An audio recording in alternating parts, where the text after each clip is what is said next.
Lagi mage. Saya di Batu Kawah. Saya nanggar dalam telefon saya. Apa tu?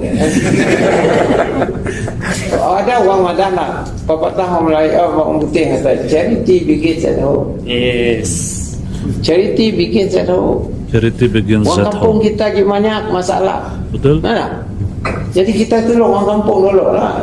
Saya ada rezeki, awak ada rezeki, supaya tu mula jembatan, mula raya, mula bekalan api, bekalan air. Makai apa nama? Minyak diesel. Kini tu dah makai solar untuk orang panjang, rumah panjang kan tak? Semua mau duit tu. Betul. Jadi kena KL ada kurang-kurang sikit, terpaksa kerja keras. Kerja Satu keras. semua kerja tu. Hari Sabtu Minggu pun kerja je. Bini pun tinggal je.